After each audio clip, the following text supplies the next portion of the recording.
A lot of us are wondering how this decision in Kansas by voters will affect other states in regards to abortion. We'll take your calls here in a minute as well on this and other topics. 800-859-0957, 800-859-WJR. Welcome to the program. You know, voters in Kansas, they became the first in the country to deal with an abortion constitutional amendment, a referendum, and they expressed their very strong feelings on the matter by heading to the polls on Tuesday and voting against a measure that would give the Kansas legislature the ability to restrict or outright ban abortions in the state. Voters said no. And it turned out to be, Kevin, a victory for the Democratic governor, but not the Republican legislature. But even Joe Biden, the president of the United States, hailed this as a victory. He spoke out about it yesterday.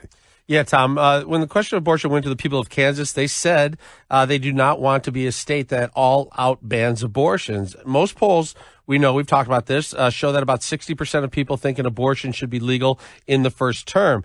Well, now in Michigan, we have the first attack ad since the primary against Tudor Dixon, the Republican running for governor here in Michigan. In it, we see her in a series of media interviews where she says she is against rape and incest as an exception to Michigan's 1931 law. The ad suggesting she is out of touch with Michigan voters. So are Democrats moving to make abortion the main issue in the November midterms? Joining us now is Roshini, political strategist and attorney. Good morning, Roshini. How are you? Good morning, guys. Appreciate you being here. So is this something we're going to see across the country? Is the abortion issue moving to the front page of the playbook for the Democratic Party? Well, I think it's moving to the front page, but not alone, because the Democrats will definitely be sorry if they hang everything on this. We have an economy that needs help. We've got a president who's a Democrat whose approval numbers are down, who's not looking good on the world stage or the national stage. So it would be definitely a diversion tactic that I think we could all see through if they really try to make this the only issue. But a key thing that I get out of this Kansas vote, Tom and Kevin, is we can't assume just because you're a quote unquote red state or blue state, you're going to go a certain way. And that's what both parties need to really understand. And in a way, this backs up Justice Alito's opinion that Roe was incorrectly found on the law, and that's why the Dobbs decision overturned it and was left to the states.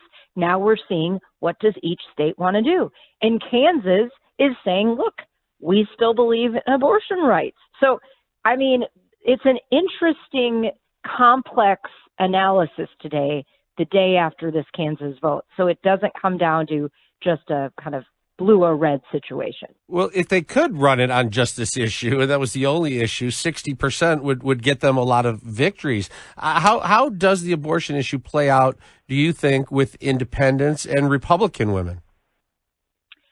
Oh, I mean, again, this is a tough one because I have my own opinion on this, and I don't always share my own opinion.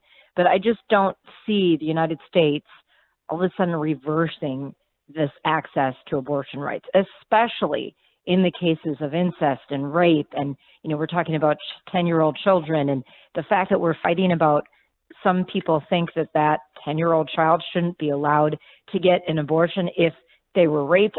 This is where we're at, folks. I just don't see the United States being able to continue to say we're some modernized world if this is what all 2022 is going to be about. Well, we really have to put things in perspective. I think this touches on the whole nuance of the abortion debate. So this 60-40 margin in Kansas to strike down this referendum that would have allowed lawmakers to essentially outright ban abortion. And that was a yes or no question on the ballot. But abortion is, you just touched on, is much more nuanced than that when you factor in trimesters, morality, any reason, on-demand type of issues, etc. This did not address that, did it? No, it really didn't, Tom. That's a great point. And this is where we talk about the state legislatures. What are, and I know the country is watching Michigan right now, yep. What are the state legislatures going to do, whether it's an amendment on the Constitution or of each state, or a separate statute? What is going to happen in every state?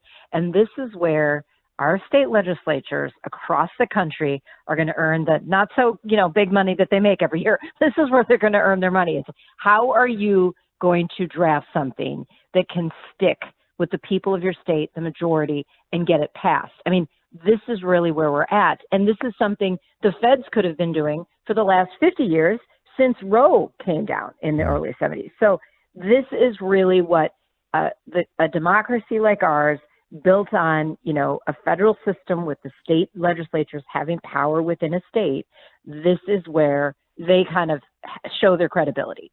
And so it's really up to the constituents to hold their legislators accountable to what they want in any particular state. Right, because you got that very, strict referendum that was voted on Tuesday in Kansas. You've got another referendum in Michigan that's going to be voted on in November that goes the other direction. It basically allows abortion for any reason at any time during the 9 months of pregnancy.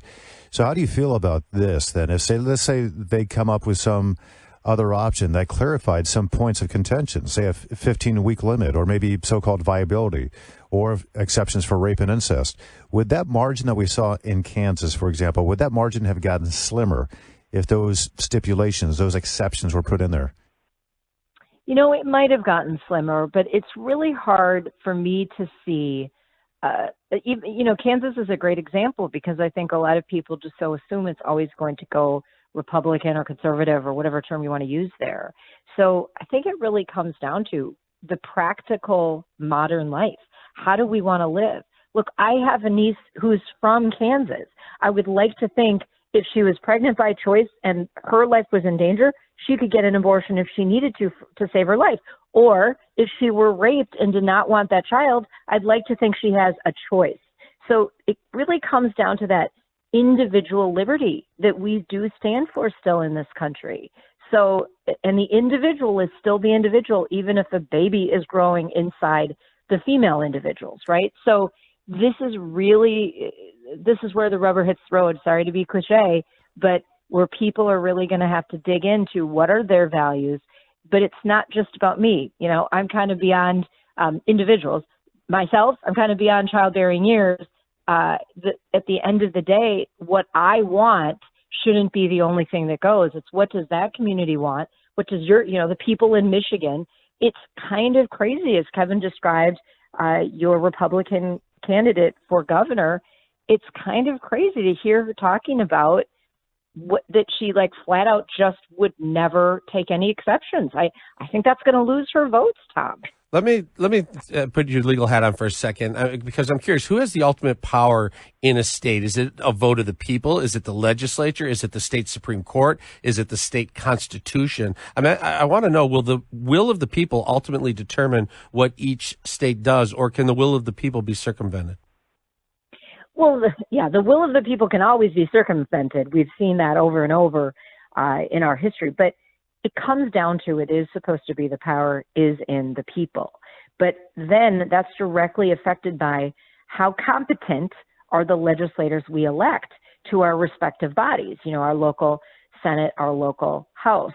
And then what do those people do? Are they power hungry? Are they discerning? Do they listen to their constituents? And how are they crafting the language? So we've seen such an array of statutory language on this issue over the past 50, 60 years, even back into the early 1900s, we've seen language on this. So it really does come down to, Kevin, I want to believe it's the will of the people, but that's why we have to elect people that are smart and are thinking about their constituents when they go and vote one way or the other. Yeah, it's supposed to be by the people, for the people. So, yeah, we appreciate it very much. Roshini Rajkumar. Roshini, great to talk with you. Roshini, I would say Roshina, I don't know why. It flows easier for me. Okay, Tom. Roshini, great to talk with you again. Thanks so much. Thank you, guys. All right, have a good one.